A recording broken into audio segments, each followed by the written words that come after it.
Bismillahirrahmanirrahim. Sebelumnya, Assalamualaikum warahmatullahi wabarakatuh. Nama saya Muhammad Rifaldi, NIM 11970700055. Di sini saya akan melakukan simulasi rangkaian eh, pada mata kuliah Praktikum Elektronika 2 untuk memenuhi tugas ujian tengah semester. Nah, pada modul 1 ini yang berjudul filter. Nah, seperti yang sudah kita ketahui, filter terbagi menjadi tiga, yaitu ada low pass filter, ada band pass filter, dan ada high pass filter. Nah, di mana dari ketiga filter tersebut, di sini kita akan mencoba mensimulasikannya dan akan menjelaskan bagaimana prinsip kerja dari filter tersebut. Nah, langsung saja kita running. Nah, untuk rangkaian yang pertama, yaitu ini merupakan rangkaian low pass filter. Nah, low pass filter menggunakan resistor dan kapasitor.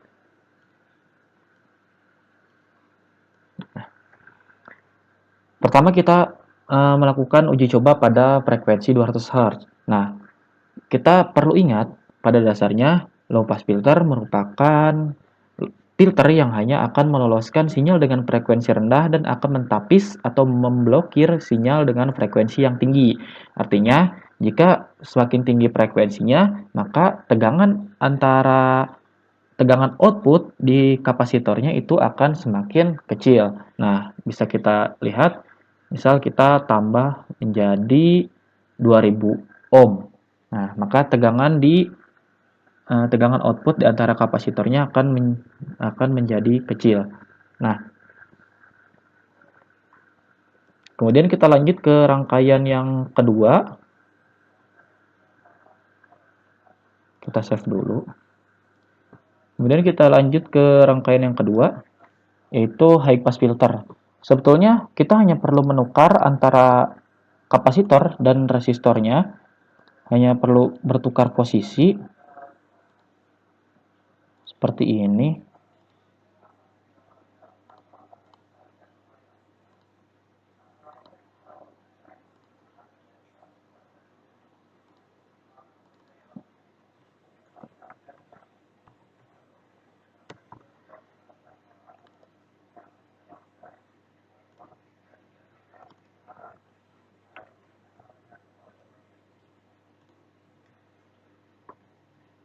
Nah, langsung saja kita running. Nah, adapun untuk rangkaian high pass filter, ini merupakan hasil dari frekuensi 2000 kHz. Nah, 2 kHz, di mana tegangan output pada setelah kap resistornya itu sebesar 0,31. Nah, perlu diingat kembali, high pass filter adalah kebalikan dari low pass filter itu sendiri, di mana ia hanya akan meloloskan sinyal dengan frekuensi yang lebih tinggi dan akan mentapis atau memblok sinyal dengan frekuensi yang lebih rendah.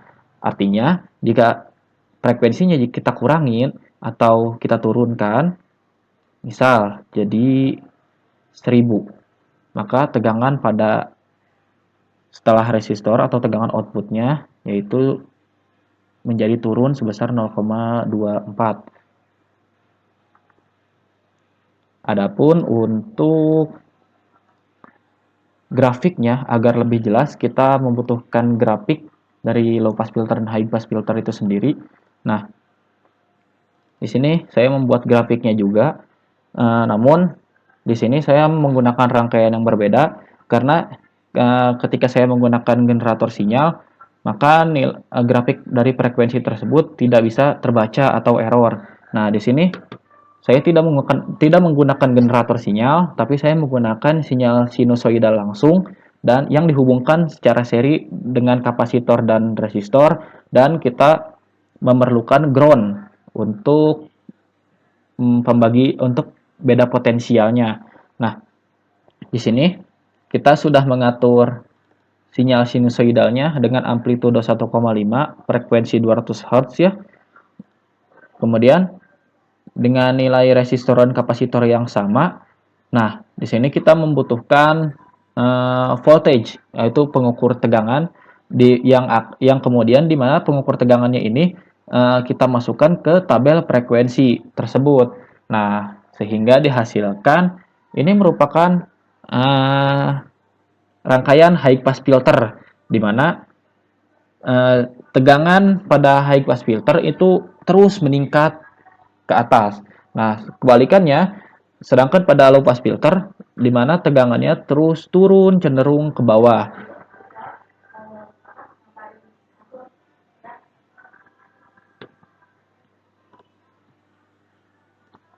Nah, untuk rangkaian yang kedua, yaitu band pass filter.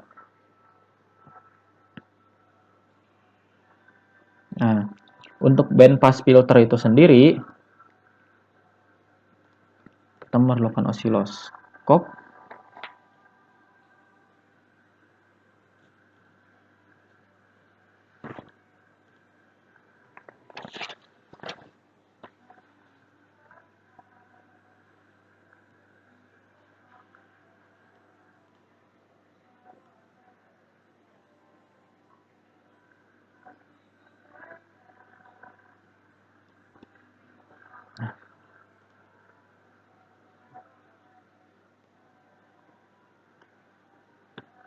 Adapun untuk band pass filter, frekuensinya kita butuh 200.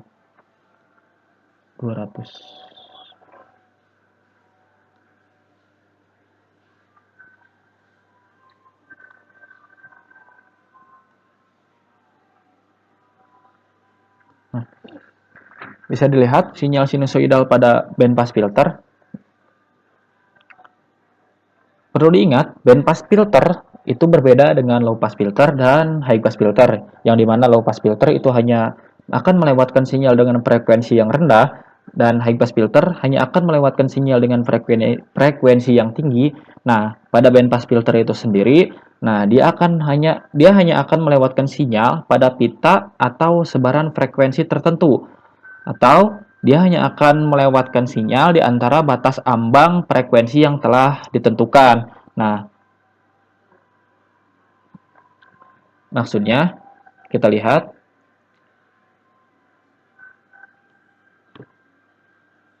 maaf ada sedikit kesalahan. Kita membutuhkan osiloskop lagi.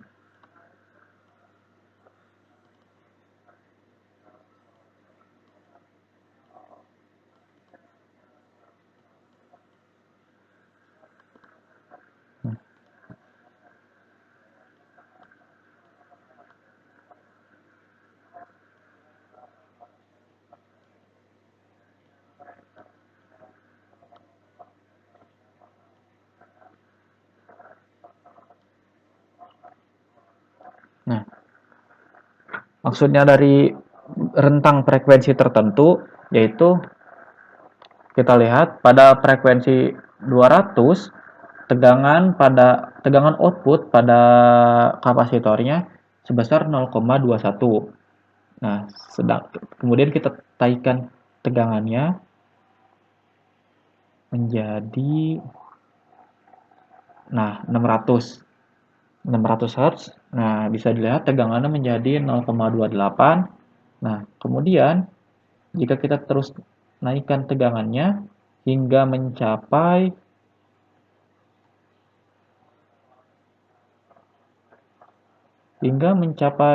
tegangan puncaknya atau tegangan tingginya. Nah, misalkan kita butuh tegangan 2000 Hz. Oh, tidak. Nah, tegangan 5000 hingga ia dapat turun kembali. Nah, seperti itu.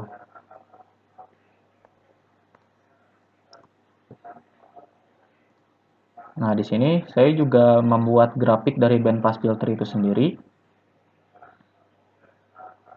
Sama seperti tadi, saya juga menggunakan sinyal sinus langsung dan menggunakan ground. Nah, dari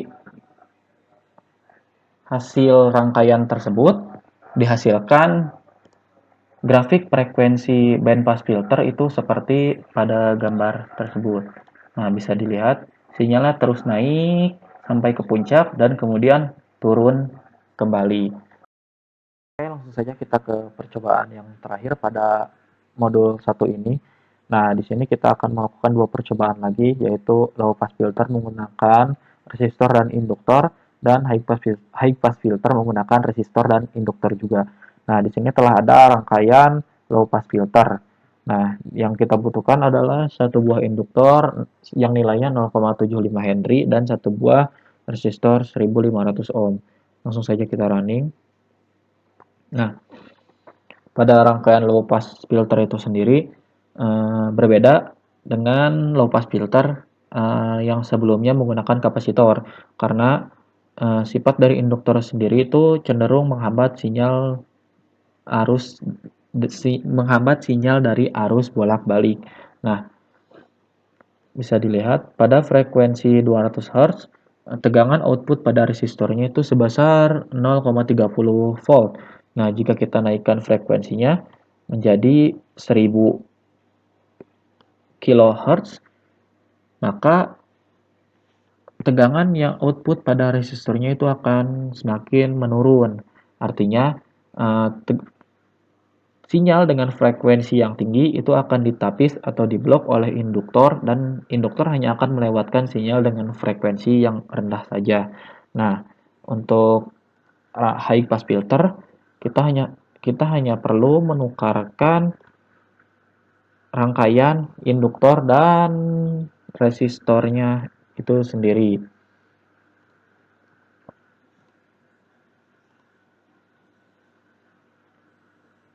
Seperti ini.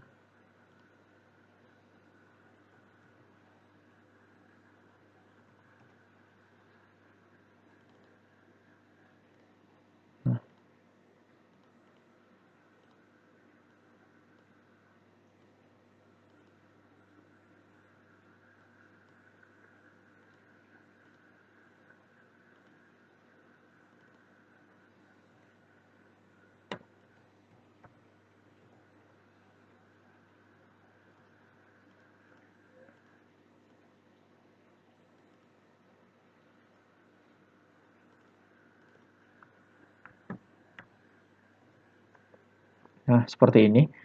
Ini merupakan rangkaian dari high pass filter menggunakan resistor dan induktor.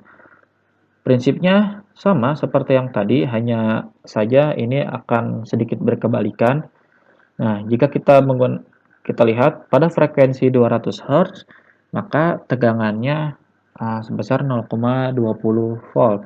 Nah, jika kita naikkan tegangannya, maka tegangannya akan terus meningkat sebanding dengan besarnya frekuensi yang juga terus meningkat. Nah, untuk melihat grafik secara detailnya, saya membuat grafik untuk rangkaian low pass filter dan high pass filter menggunakan resistor dan induktor seperti ini. Seperti yang tadi, kita tidak menggunakan generator sinyal karena error ya. Di sini saya menggunakan sinyal sinusoidal langsung dan menggunakan ground. Nah, ini merupakan rangkaian low pass filter dan ini merupakan rangkaian high pass filter. Kita akan langsung masuk ke modul yang kedua, yaitu pengaruh sinyal AC pada hambatan. Nah, di sini kita memerlukan dua buah resistor 100 ohm dan 47 ohm, di mana kita juga memerlukan satu buah osiloskop. Kita akan menghubungkan channel 1 pada kutub positif resistor yang ke-1 dengan 100 hambatan bernilai 100 ohm, dan channel positifnya ke kaki negatif resistor 100 ohm. Adapun untuk channel 2-nya kita hubungkan dengan kaki positif resistor yang positif bernilai 47 ohm, dan channel 2 negatifnya kita hubungkan dengan kaki negatif resistor bernilai 47 ohm. Di sini kita juga memerlukan satu buah AC voltage. Nah, langsung saja ke rangkaiannya. Nah, kita akan melakukan simulasi pada frekuensi 100 Hz, di mana tegangan pada kedua buah resistor ini adalah berbeda. bisa dilihat. Nah, tegangan pada resistor yang pertama itu sebesar 1,44 volt dan tegangan pada resistor yang kedua adalah 672,22 milivolt. Hal tersebut dikarenakan tegangan yang ada pada resistor yang kedua itu sudah didropkan atau sudah dijatuhkan oleh resistor yang pertama, sehingga hanya ada tegangan sisa yang akan mengalir ke resistor yang kedua.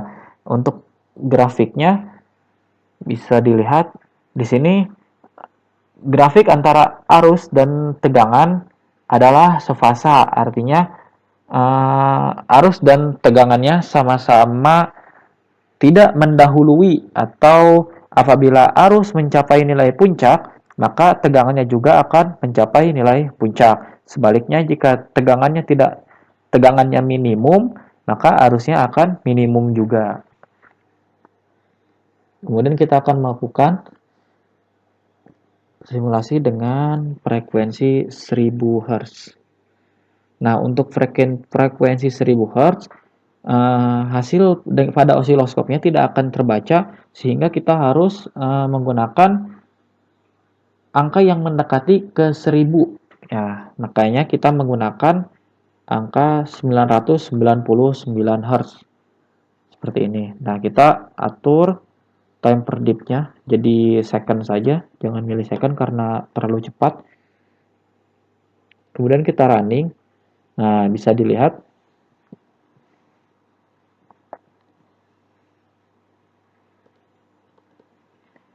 sama seperti tadi, nilai dari dua buah resistor tersebut itu berbeda tegangannya. Nah, pada resistor yang pertama sekarang bernilai 1,41 volt dan resistor yang kedua bernilai 662,17 milivolt. Nah, dan kita lihat pada grafiknya atau grafik pada osiloskopnya, tentu tidak ada perubahan, arus dan tegangannya tetap sama-sama satu fasa, tidak ada yang saling mendahului. Nah, kemudian kita akan melakukan percobaan kembali pada frekuensi yang berbeda. Kita akan menggunakan frekuensi 2000 Hz, sama seperti tadi, kita akan menggunakan frekuensi yang mendekati nilai frekuensi 2000 Hz, yaitu 1999 Hz. Nah, kemudian kita running.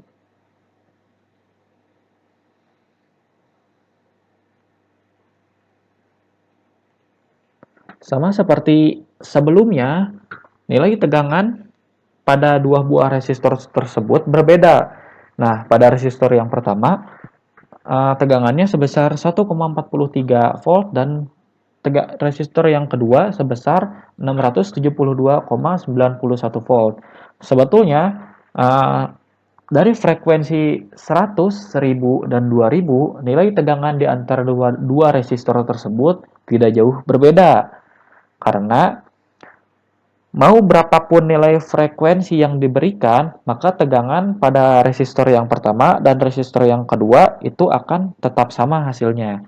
Nah, jika kita menghitung arusnya dengan menggunakan hukum Ohm, maka V sama dengan I kali R, arus yang berada pada resistor tersebut itu juga akan sama seperti pada frekuensi-frekuensi sebelumnya.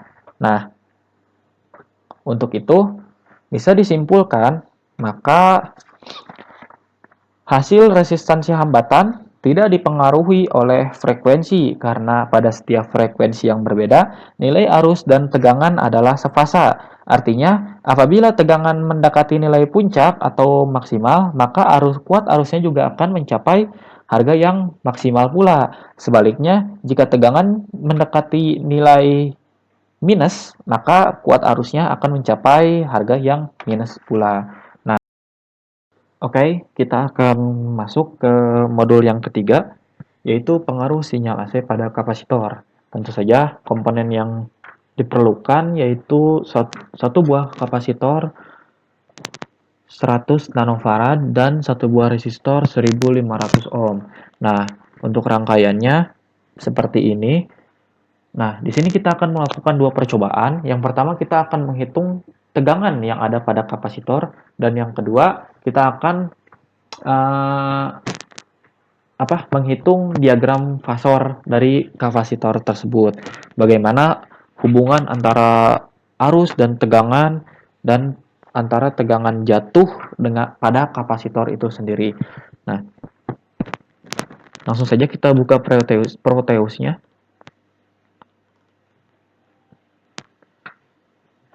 Nah,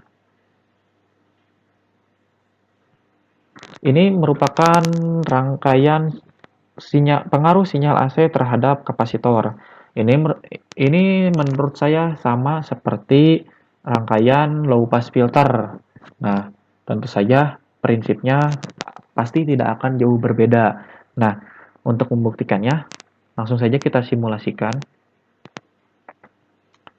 Nah, pertama kita akan melakukan simulasi untuk frekuensi 700 Hz. Nah, pada frekuensi 700 Hz, sinyal sinusoidalnya sudah terbentuk dan terlihat tegangan pada kapasitornya sebesar 0,29 volt. Nah, seperti halnya rangkaian low pass filter, jika frekuensinya semakin tinggi, maka tegangan pada kapasitornya akan semakin rendah. Untuk membuktikan hal tersebut, maka kita akan menambahkan jumlah frekuensinya. Kita tambahkan menjadi 1000 Hz. Nah, bisa dilihat tegangan pada kapasitor menurun menjadi sebesar plus 0,26 volt. Nah, apabila kita tambah terus atau kita naikkan frekuensinya, maka tegangan pada kapasitor akan semakin menurun. Nah, kenapa demikian? Karena nilai tegangan pada kapasitor itu akan berbanding terbalik dengan frekuensi yang masuk ke dalamnya. Perlu diingat, dalam sebuah rangkaian elektronika terdapat beberapa komponen, yaitu ada komponen reaktif dan komponen tidak reaktif. Apa itu komponen reaktif dan apa itu komponen tidak reaktif? Komponen reaktif yaitu adalah komponen yang nilai hambatannya dapat berubah apabila frekuensi sinyal yang masuk ke dalamnya itu berubah. Nah, contohnya adalah kapasitor. Nah, ini merupakan implementasi dari komponen reaktif tersebut. Nah, adapun ketika resistor atau ketika kapasitor dialiri arus AC atau arus bolak-balik, maka kapasitor tersebut akan menimbulkan gerak resistansi semu atau yang disebut juga dengan istilah reaktansi kapasitif. Nah, untuk reaktansi kapasitif itu dirumuskan dengan XC sama dengan 1/2V dikalikan F dan dikalikan dengan C.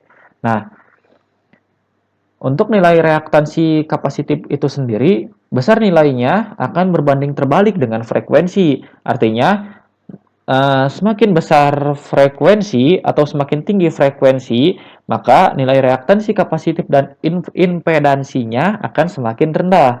Sebaliknya, jika semakin rendah frekuensi, maka nilai reaktansi kapasitif dan impedansinya akan semakin besar. Nah, itu merupakan uh, percobaan yang pertama, yaitu tegangan pada kapasitor.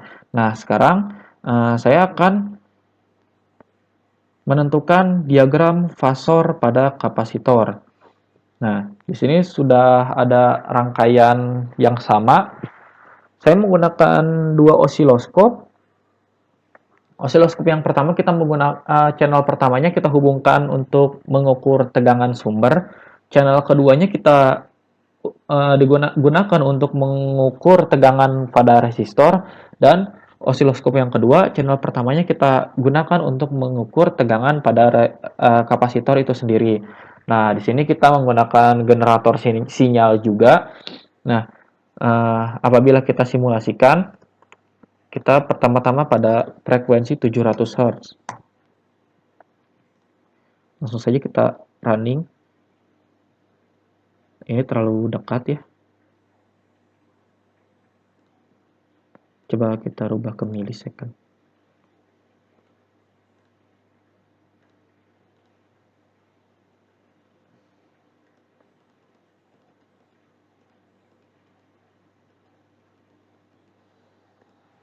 Atau kita coba saja dengan frekuensi seperti tadi 999 ininya second.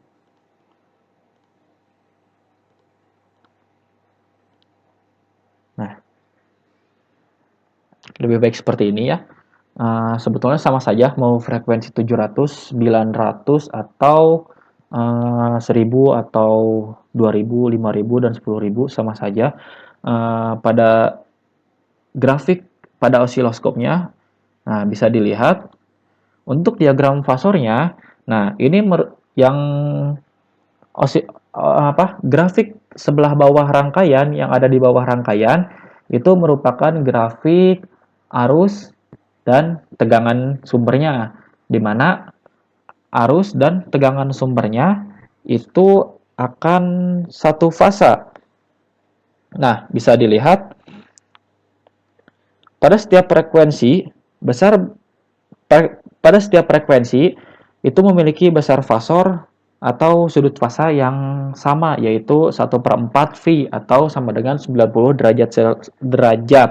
Nah, setiap tegangan yang keluar akan memiliki beda fasa 90 derajat. Artinya, jika tegangan R pada posisi T 90 derajat, maka kapasitor akan memiliki tegangan sama dengan 0 derajat.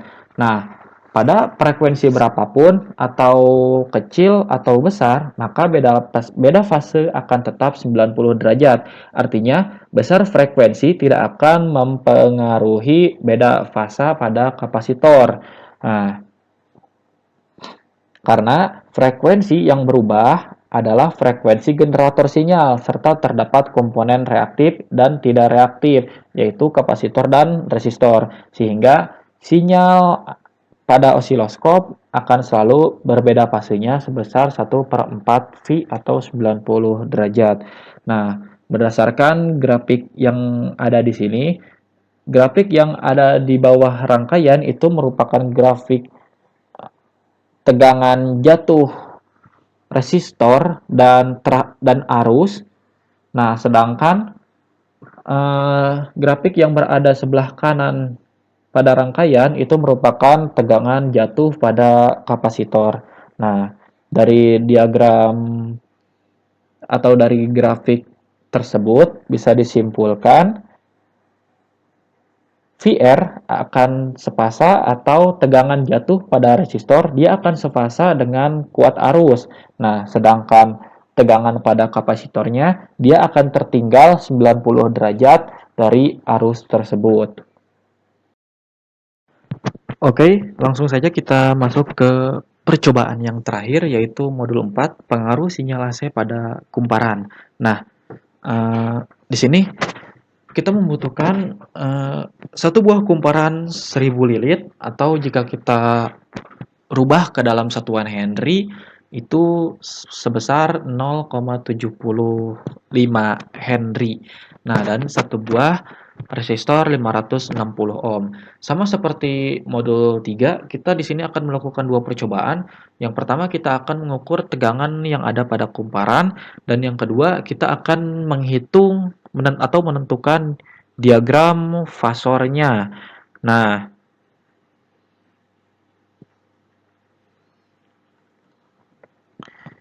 ini merupakan rangkaian dari pengaruh sinyal AC terhadap kumparan yang telah saya running. Nah, di sini saya saya menentukan frekuensinya 100 Hz, di mana sinyal sinusnya pada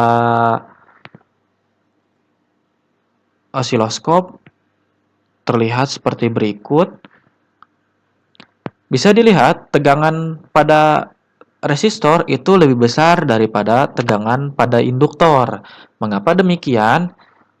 Karena ketika saya hitung nilai nilai pada ketika saya hitung dengan rumus high pass filter pada rangkaian RL, yaitu di mana yaitu di mana F sama dengan 1/2 VRC. Nah, hasilnya akan menghasilkan frekuensi sebesar 118 Hz.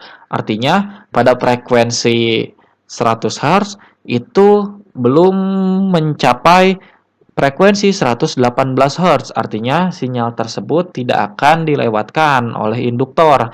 Maka dari itu, nilai VR tersebut akan lebih besar dibanding dengan nilai VR. Nah, apabila kita naikkan frekuensinya, misal kita naikkan menjadi 1000 Hz, maka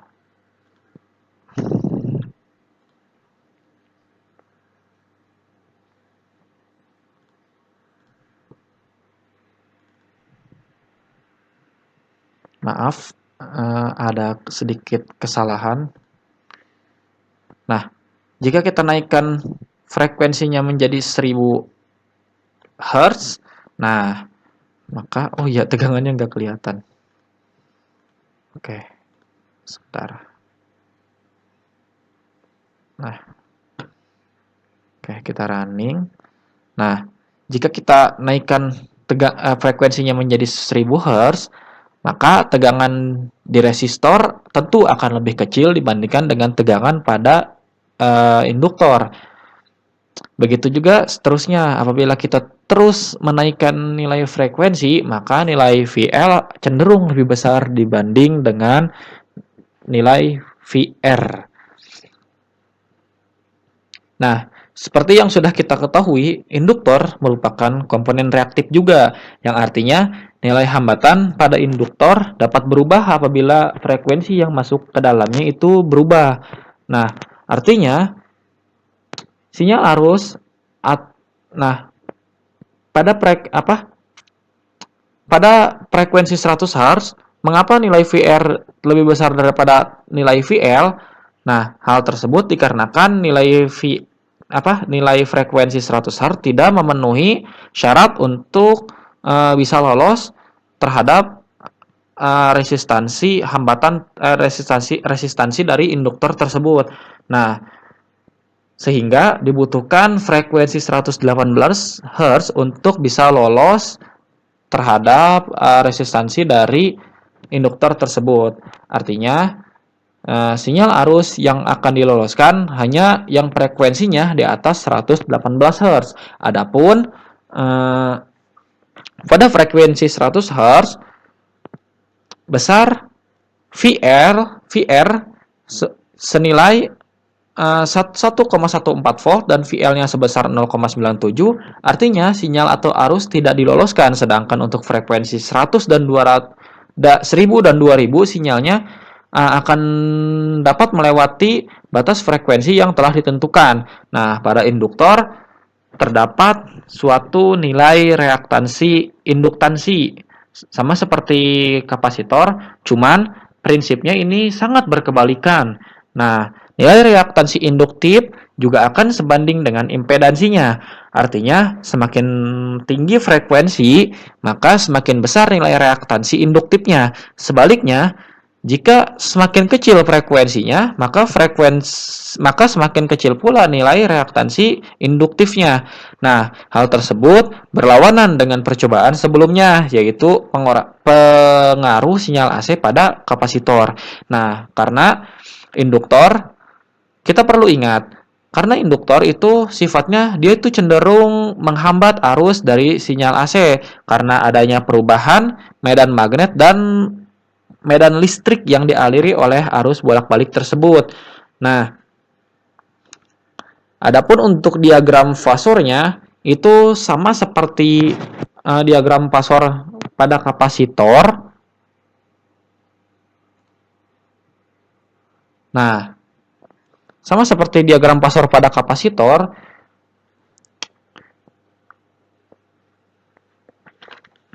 di sini arus yang mengalir pada hubungan seri adalah sama besar.